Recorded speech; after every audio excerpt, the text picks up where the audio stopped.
और कल हम बात किए थे हम इसमें फार्मूला बनाने के लिए कैसे हम लोग फार्मूला बनाए थे, केमिकल फार्मूला। ठीक है, तो आज थोड़ा सा इसी को हम प्रैक्टिस करवाएंगे आपको कि कैसे फार्मूला को हम लोग और अच्छा से बनाएंगे और अच्छा से प्रैक्टिस करवा लेते हैं। कल तो इसके बारे में डिस्कस किए थे, जिसे कल बताया था कि एक निगेटिव आयन है, एक पॉजिटिव आयन है। कल बात किए थे निगेटिव आयन है, एक पॉजिटिव आयन है।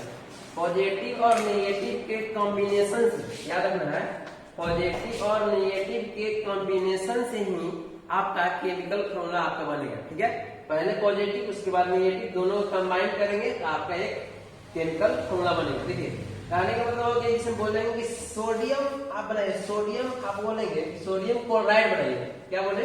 सोडियम क्लोराइड बनाइए। देखिए ध्यान देना है कि हम यहाँ पर लिखते हैं सोडियम क्लोराइड, जिसमें यहाँ पर लिखा हुआ है सोडियम क्लोराइड बनाइए, सोडियम क्लोराइड बनाने के। ठीक है, देखिए सोडियम में आपको देखना है कि सोडियम पे आयन है कितना। ठीक है, सोडियम पे आयन कितना है? सोडियम पे आयन है Na+। ठीक है, अब बताइए क्लोराइड पे आयन कितना है? हम क्या सोडियम क्लोराइड बनाएंगे, क्लोराइड पे आयन कितना है? यहाँ पर थोड़ा सा प्लस कर दीजिए, अब क्लोराइड में Cl-। ठीक है, अब इस दोनों कॉम्बिनेशन से बनेगा सोडियम क्लोराइड। ठीक है, देखिए ध्यान देना है, यहाँ पर सबसे इंपॉर्टेंट बात यहाँ पर ये है कि यहाँ पर Na जो प्लस है Cl- है, तो इसका आयन इसमें मल्टीप्लाई हो जाएगा। अब इसका आयन इसमें मल्टीप्लाई होगा, बस ये ध्यान देना आता है। जैसे Na का आयन इस पे मल्टीप्लाई, Na पे कितना आयन? एक आयन है, और Cl पे कितना आयन? एक आयन।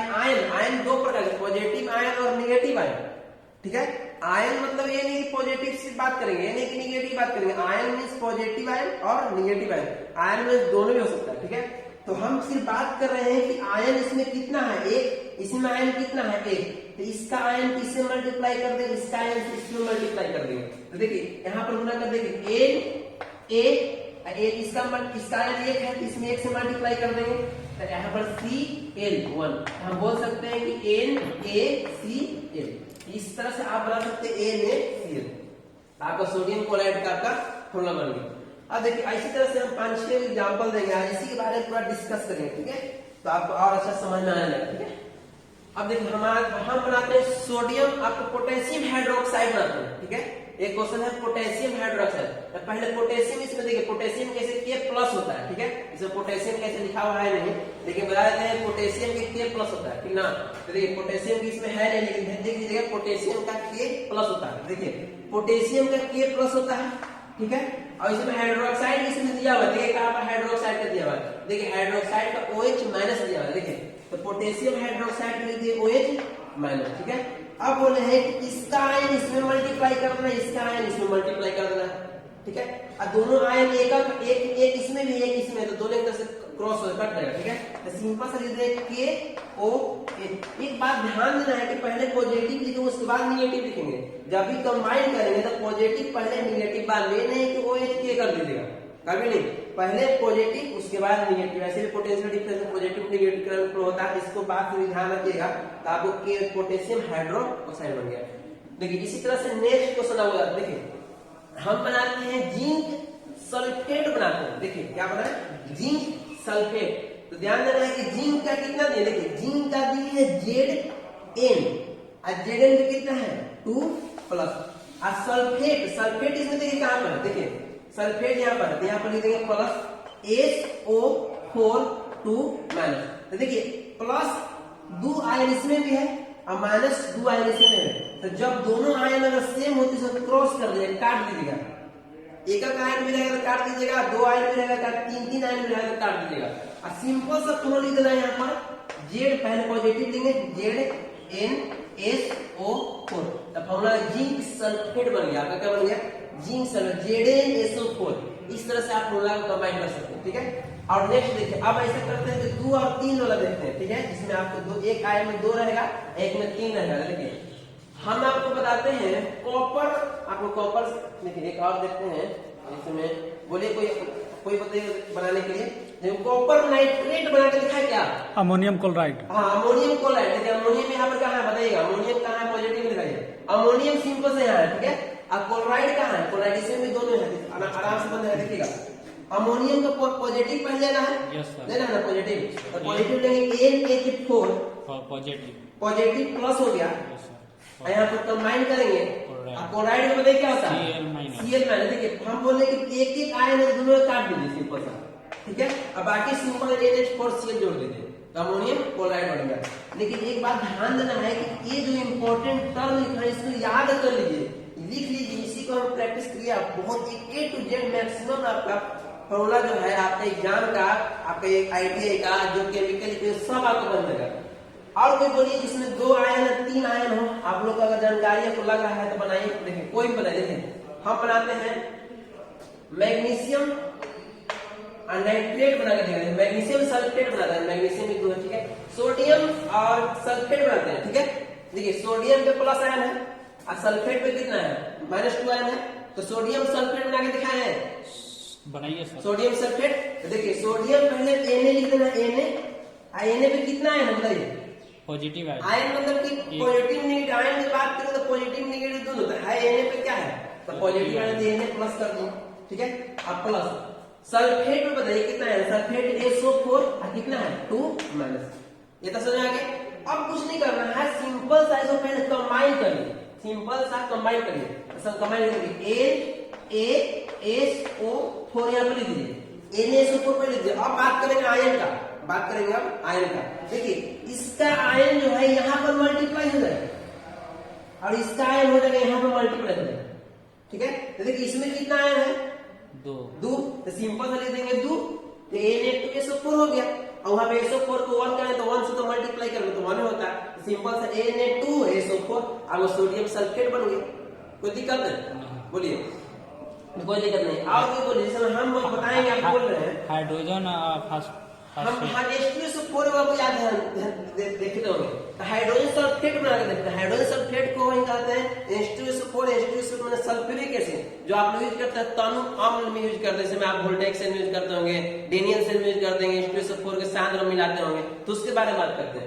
हम बात करते हैं H2SO4 की बात करते हैं। देखिए पहले हाइड्रोजन सल्फेट बनाने का, हाइड्रोजन सल्फेट इसका नाम है, H2SO4 को बोलते हैं हाइड्रोजन सल्फेट या सल्फ्यूरिक एसिड ही बोलते हैं। तो देखिए हाइड्रोजन सल्फेट में बताइए हाइड्रोजन तो कितना आयन है, पहले देखिए पॉजिटिव H प्लस, ठीक है, अब प्लस यहाँ पर सल्फेट बताइए आप लोग SO4 पे 2 माइनस, समझ में आ रहा है आपके। देखिए अब इसको कंबाइन करना है, सिंपल सा पहले HSO4 लिखिए, आप सिंपल सा HSO4 लिख दिए, आप कुछ नहीं, ठीक है। इसका आयन को इससे मल्टीप्लाई कर दीजिए, इसका आयन को इससे मल्टीप्लाई कर दीजिए, तो इसका आयन इसमें तो 1 से मल्टीप्लाई है, कोई दिक्कत नहीं है, तो सिंपल से H2SO4 बोलिए है कि नहीं, होता है कि नहीं हाइड्रोजन सल्फेट का, यह तो बोल सकते हैं कि हाइड्रोजन सल्फेट H2SO4, ठीक है। और देखिए एक और बनाते हैं, 3 गो और 2 का कॉम्बिनेशन आ जाएगा, copper phosphate, copper phosphate, copper नहीं, यहाँ पर बनाते हैं एक सोडियम फॉस्फेट बनाते हैं, ठीक है, सोडियम फॉस्फेट का बनाते हैं, आप लोग दिखाते हैं, देखिए सोडियम फॉस्फेट कैसे बनेगा। देखिए सोडियम के Na प्लस लिख दीजिए, ठीक है, और फॉस्फेट का PO4 3 माइनस, कोई दिक्कत नहीं ना, बोलिए कोई दिक्कत नहीं ना है कि नहीं दिक्कत है, ठीक है। देखिए यहाँ पर सोडियम, यहाँ पर सिंपल सा NaSO4 पहले लिख दीजिए, यहाँ से कोई दिक्कत किसी को नहीं चाहिए, NaSO4 लिख दीजिए। अब बात करेंगे आयन का, इसका आयन को इससे मल्टीप्लाई करके Na3SO4 सोडियम फॉस्फेट हो गया, बोले कोई दिक्कत है। तो सबसे इंपॉर्टेंट बात यह है कि इसको पहले याद कर लीजिएगा, तो आपको मैक्सिमम को समझ जाए। कैल्शियम ऑक्साइड बना के दिखाते हैं, कैल्शियम ऑक्साइड जैसे बुझा हुआ चूना आप लोग यूज करते होंगे, उसका बनाते हैं। देखिए कैल्शियम ऑक्साइड का, तो कैल्शियम ऑक्साइड जैसे Ca लिख दीजिए, पहले पॉजिटिव आयन लिखिएगा, याद है ना, पहले पॉजिटिव Ca2 प्लस, और ऑक्साइड का देखिए O2 माइनस, तो बस दोनों से दोनों काट दिया, सिंपल लिख दिए CaO, कैल्शियम ऑक्साइड। कोई दिक्कत है बोलिए, तो इस तरह से आप बना सकते हैं। आप बोलिए, कोई बोलिए सोडियम नाइट्रेट बनाते हैं, बोलिए कोई भी बना सकते हैं, कैल्शियम यहाँ पर इसको इसे कॉम्बिनेशन कर कैल्शियम कार्बोनेट बना के दिखाते हैं, CH3 होता है कैल्शियम कार्बोनेट। देखिए कैल्शियम का, देखिए कैल्शियम का Ca2 प्लस होता है,